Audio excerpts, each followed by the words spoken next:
Diputado, la situación era catastrófica, millones estaban sentenciados a no tener un futuro, los jóvenes no tenían otro escape y muchos fueron también obligados o de alguna manera inconsciente a sumarse a estas pandillas salvajes y criminales, a ser un marero, como ellos le llaman.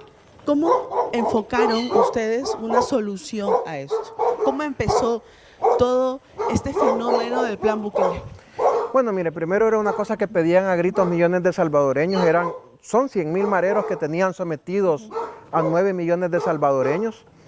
Y nosotros lo que hicimos fue oír a la gente. Aquí nos vinieron a engañar que los criminales tienen derechos humanos y que las personas honradas no los tienen. Y tenían que someterse.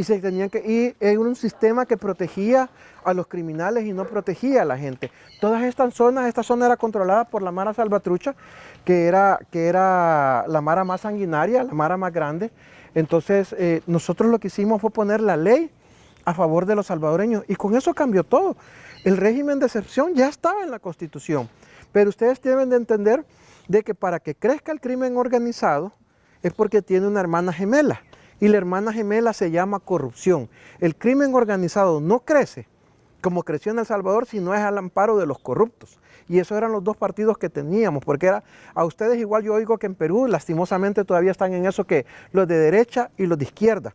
Y la división, y eso ya pasó hace años. Ustedes están todavía, y lo digo con todo el respeto, no me quiero meter en el sistema político de su país, pero ustedes están en un discurso de los años 70. Y quien piensa como los años 70, obtiene resultados de los años 70. Mira Europa cómo ha retrocedido, España, Francia, Italia cómo ha retrocedido por estar en esas peleas de derecha e izquierda.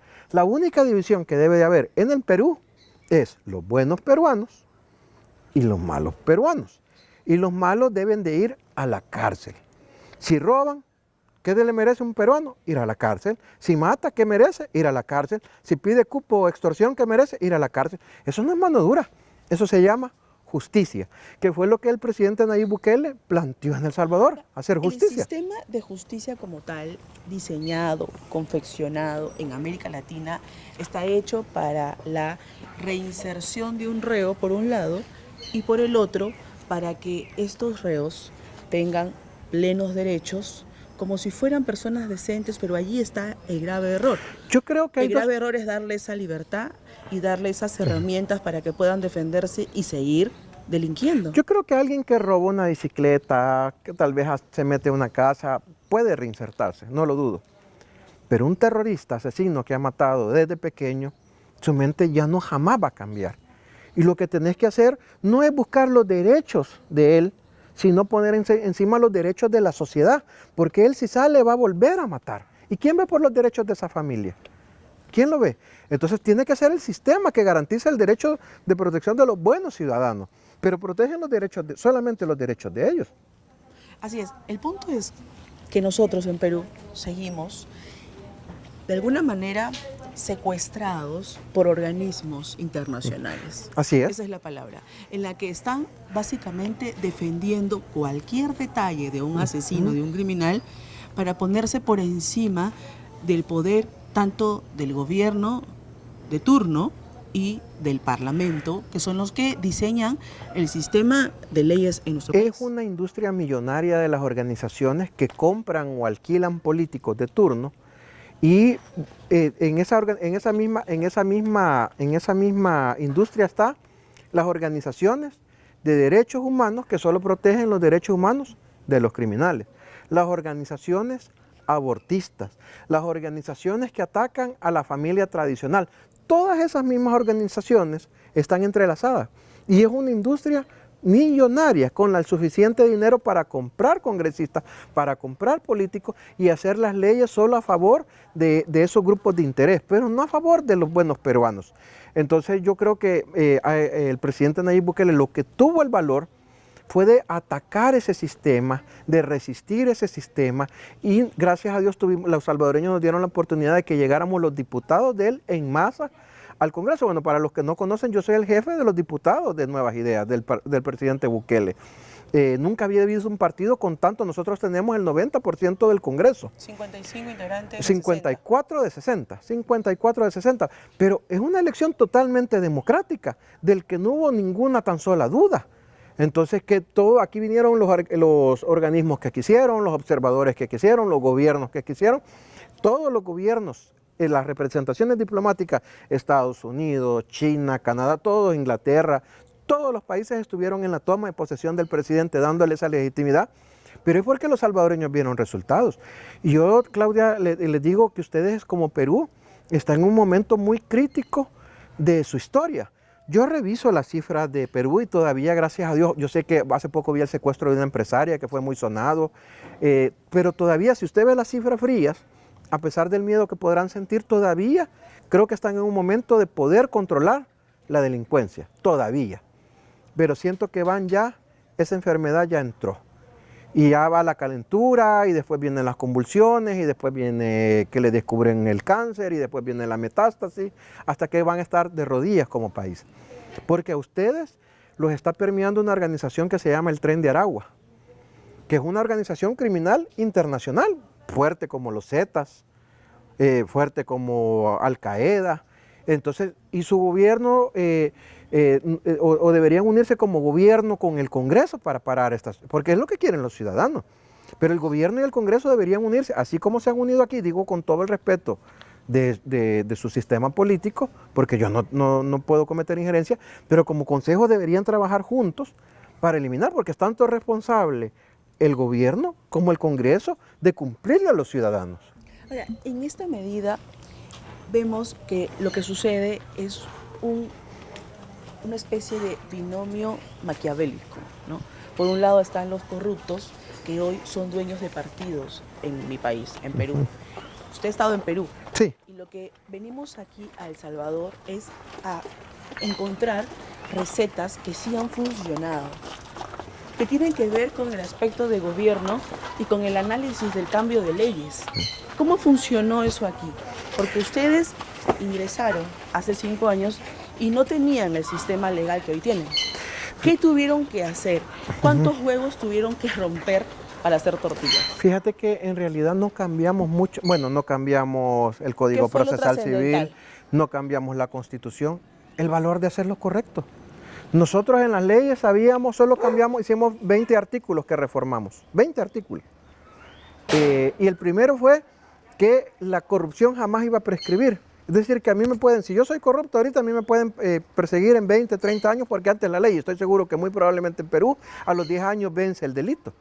O a los 15 años, no sé, pero debe ser muy parecido. Pero aquí la corrupción no prescribe. Te pueden perseguir hasta el último de tus días. Esa fue la primera ley que cambiamos. Y de ahí comenzamos a cambiar las leyes donde sabíamos que los criminales se escapaban. Porque igual que el Perú, aquí venían consultores que te decían, hay que cambiar el Código Procesal Civil, vale 1 millón, vale 2 millones en la consultoría, mientras los peruanos y los salvadoreños estaban muriéndose en las calles. Entonces nosotros tuvimos el valor de cambiar ese círculo también y aplicar las leyes. ¿Qué aplicaron? Las leyes nomás. El presidente aplicó las leyes y nosotros cambiamos solo algunas leyes. ¿Cuáles? Por ejemplo, solo por darte un ejemplo, antes cuando no se comprobaba la estructura de las pandillas, toda la estructura, salían libres todos. Nosotros cambiamos que si comprobabas que estabas en una pandilla, no importa cuál fuera, ni importa tu cargo, solo por estar el hecho en una pandilla, te condenaban a 25 años de cárcel. Y eso cambió radicalmente, porque aquí, para ser miembro de una pandilla, te tatuaba. Ahí hay historias de los derechos humanos que te dicen, ay, es que los que en El Salvador por tener tatuajes, te detienen. Yo tengo tatuajes, estoy lleno de tatuajes. Pero a mí, si algún policía me para, no porque digan que soy congresista, pero en la calle, cuando el camarógrafo anda un tatuaje aquí en el brazo, aquí lo estoy viendo, él puede salir a la calle y nadie le va a decir nada. Pero los salvadoreños sabíamos cuál es la diferencia entre un tatuaje y un placazo. Y el placazo eran los tatuajes que se ponían las maras. Ahora, solo por andar un placazo, sí. 25 años de cárcel. En nuestro país, otro error gravísimo es que el sistema de justicia no funciona en el sentido de respetar la investigación. Les entregas las pruebas, lo detienes en flagrancia, mientras está cometiendo un delito, mientras está robando, mientras está extorsionando, mientras está yendo ya con la orden para asesinar a alguien, que es el aniquilamiento selectivo, el sicariato, y entonces los liberan Y mientras que los liberan, siguen cometiendo delitos y se ha convertido en un círculo vicioso abominable que mata a la gente y destruye nuestro país, el Perú. Bueno, la impunidad en El Salvador era del 92% antes del régimen de excepción. 92% en los homicidios. Es decir, que solo el 8% pasaba a juicio, no significaba que se pasara a condena. Entonces era un sistema garantista de los criminales y no garantista de las víctimas. Nosotros, por ejemplo, hay muchos cambios radicales, que hay uno que creo que en Perú ha causado mucho revuelo porque viene, digamos, de tiempos anteriores, que eran los jueces sin nombre. Pero aquí los jueces, tal vez eso, un juez sin nombre en Europa tal vez sonará, uy, qué escándalo. Pero aquí en Latinoamérica a los jueces les ofrecían dos cosas, o plata o plomo. Entonces, claro, ¿quién salía? Salían criminales. Cuando no sabes qué juez es, no puedes amenazarlo. Y lo que hicimos fue que en el caso de los crímenes graves o de terrorismo, el proceso no prescribía, porque aquí lo que hacían los jueces corruptos era no emitir sentencia por 2 años, y cuando yo no emitía sentencia salía libre. Entonces lo que hicimos es que si un juez no emite sentencia, pasa a otros 2 años.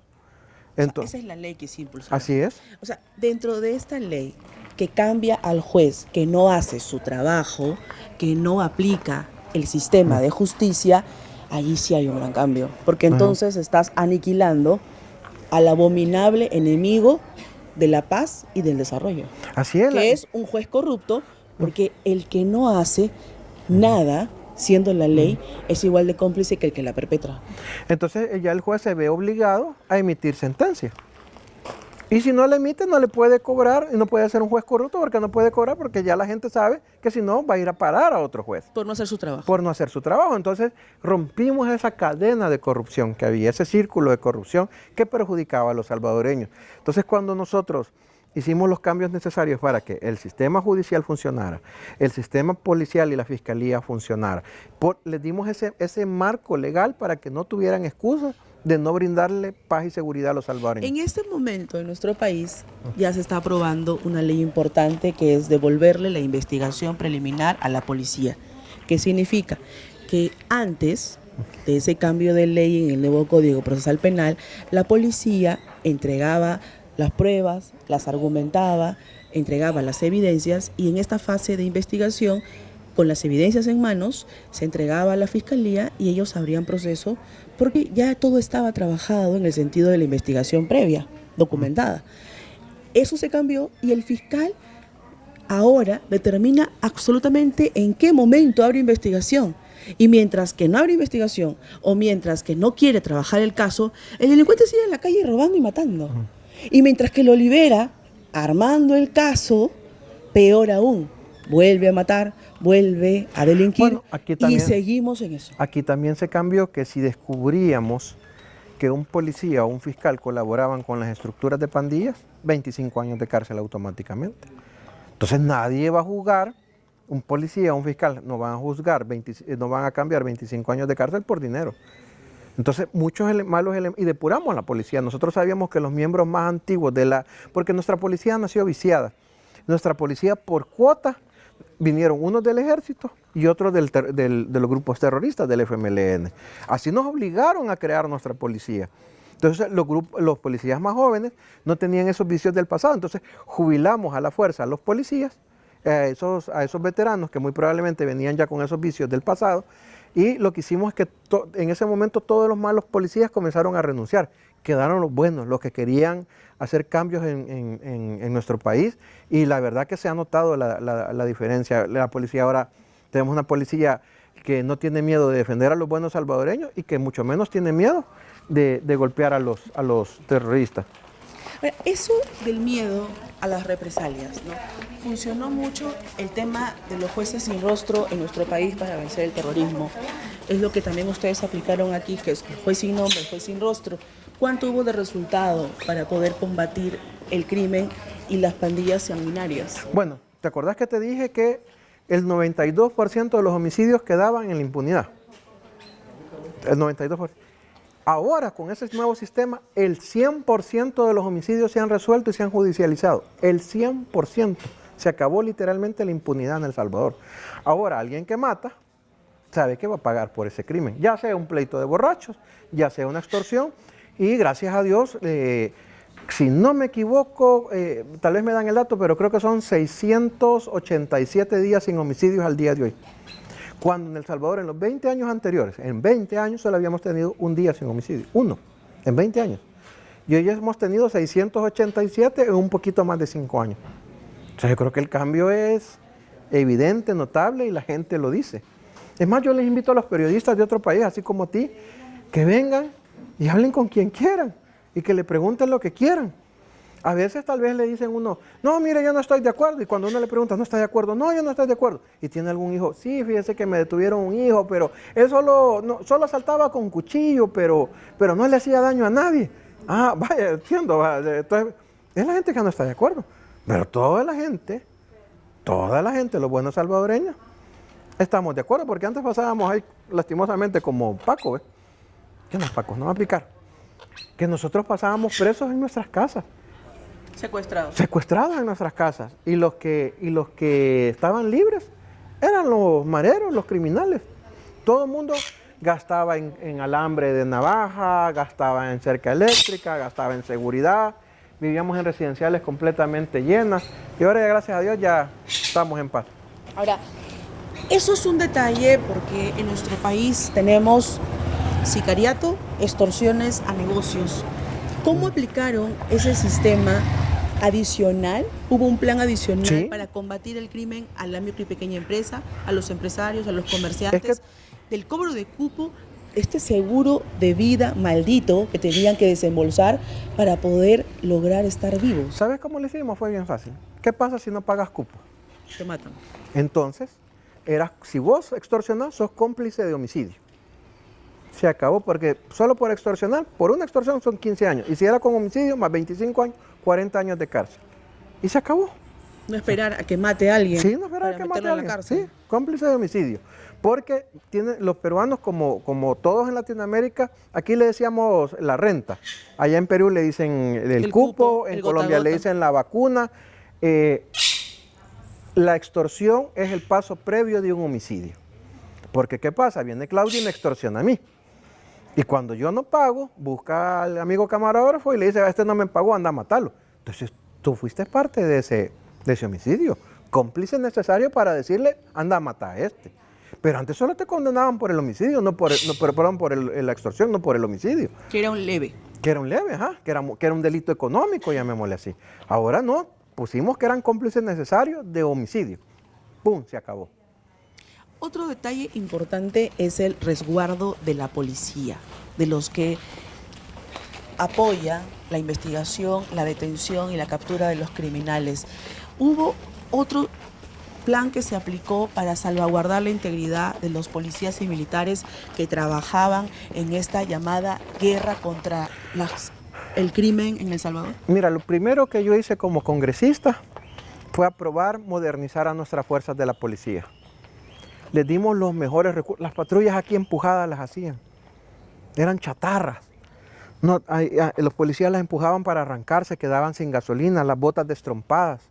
Aquí a los policías se les aumentó los bonos, se les dignificó, se les dio lo mejor posible, se les dio el mejor armamento. Incentivos. Se les dio incentivos, se les dio seguros, se les dio armamento. Los juguetitos que decía la oposición, que antes los partidos políticos decían, es que el presidente Bukele quiere comprarle juguetes a los policías. Es más, en el gobierno anterior negociaron que mataran hasta 2 policías al día. Negociado con las pandillas, hasta 2 policías diarios podían matar. Como venganza. Pero como los pandilleros son, llamémosle, tan inteligentes que mataban a los 2 policías, pero mataban a la familia del policía. Entonces los policías estaban en terror porque les mataban a las esposas, les mataban a los hijos, les mataban a los padres. Entonces nosotros dignificamos a la policía, le dimos las mejores herramientas y les dijimos hagan lo correcto, que los vamos a proteger. Ahora cuando un policía mata a un terrorista en defensa propia no va a la cárcel. Porque igual ellos dirán, uy, pero es un homicidio.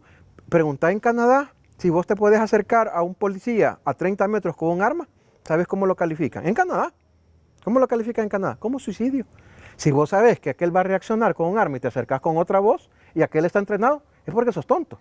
Entonces es suicidio. Entonces nosotros le dimos esa misma herramienta a los policías aquí, que ellos podían defenderse. Antes la ley proteccionista, garantista de criminales decía que un policía podía responder hasta que le dispararan y sintiera peligro. O sea, alguien podía estar disparándole al aire, amenazándolo, pero como no estaba en peligro su vida, no podía responder. En Perú, en este momento, un policía ha sido sentenciado a 15 años en una región llamada Cajamarca, porque cuando detuvo a un delincuente, que además estaba entre los más buscados, ya estaba con orden de captura y había fugado. Cuando lo detiene, hace un cuadro de peritonitis y muere. Un juez ha aceptado la denuncia de un fiscal y el pedido de 15 años de prisión contra este policía. ¿Aquí ocurriría algo así? No. ¿Qué se aplicaría? No, si él tiene orden de captura y quiso asesinarlo, saldría en el momento. ¿Se entiende que estemos nosotros en Perú hundidos de esa manera? Yo entiendo que, pero no solo Perú, es toda Latinoamérica. Es toda Latinoamérica. Y por eso es que toda esta gente de derechos humanos ha atacado tanto a Nayib Bukele, porque ahora la gente dice, hey, ¿por qué en toda Latinoamérica? ¿Por qué en El Salvador han mejorado? Y no solo lo dicen en Perú, lo dicen en toda Latinoamérica.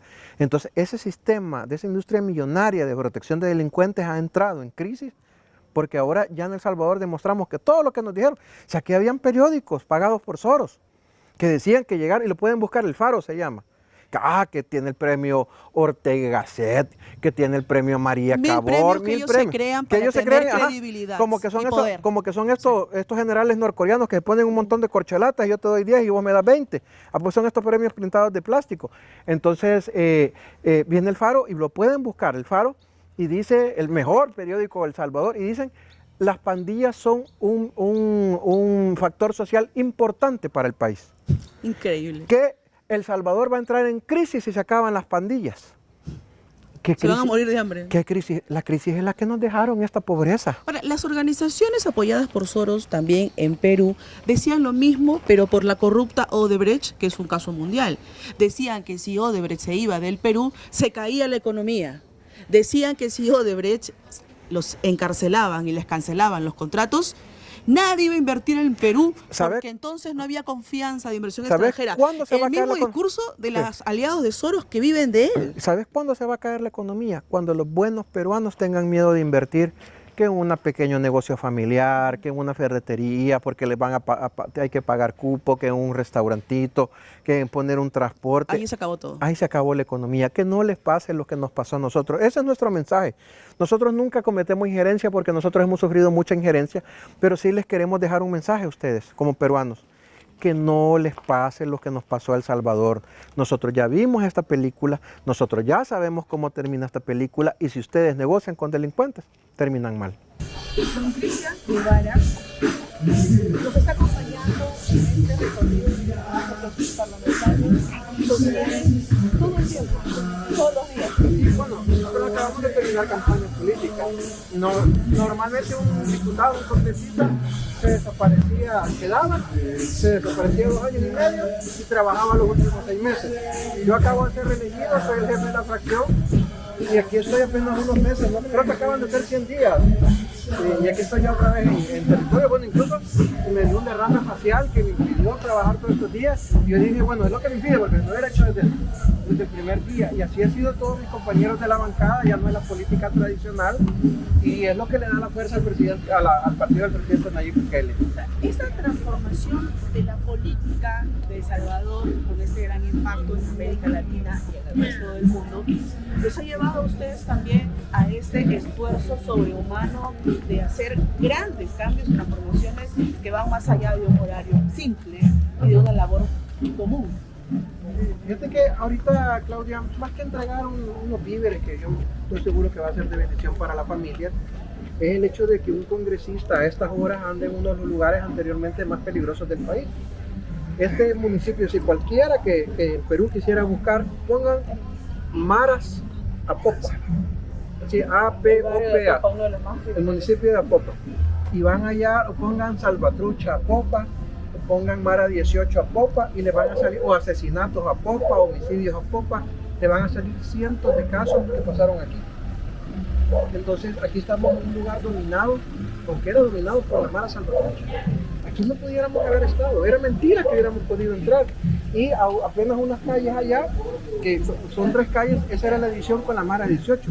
Y no había nada peor que vivir cerca de una frontera. Y era bien probable que te mataran.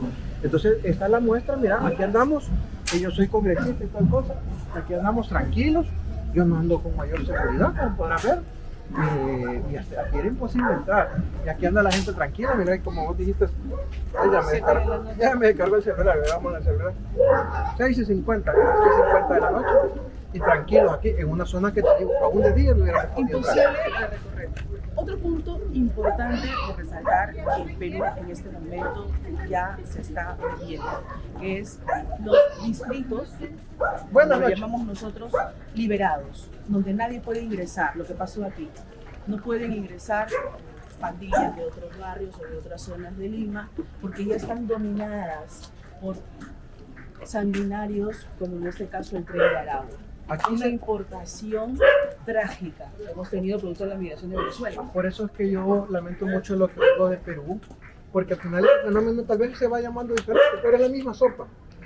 Y esa sopa aquí se llamaba municipios santuarios, donde una pandilla tenía control y no podía entrar Y el otra. alcalde lo Y permitía, el alcalde- convivían El con alcalde crimen. lo firmaba, lo declaraba municipio santuario. Ya sabemos en qué termina eso y no termina bien para la gente. ¿Qué se aplicó? ¿Cuál sería el cambio para Se quitó evitar? todo eso. ¿Qué se hizo con los municipios? Es que se le dieron a la gente, no a los criminales. O sea, todo se le devolvió. Es que mira, el Estado, el poder siempre va a ser ejercido por alguien. Y si el poder no lo ejerce el Estado, lo va a ejercer un criminal. Entonces, lo que está pasando en Perú y en muchos países es que el poder lo están ejerciendo las pandillas, las estructuras de crimen organizado. Aquí se llama Mara Salvatrucha, allá se llama Tren de Aragua. Ellos van a ejercer el poder si el Estado no lo toma. Y aquí el Estado tomó, ejerció el poder. Un Estado fuerte como el presidente Nayib Bukele no negocia jamás con los criminales. Nunca.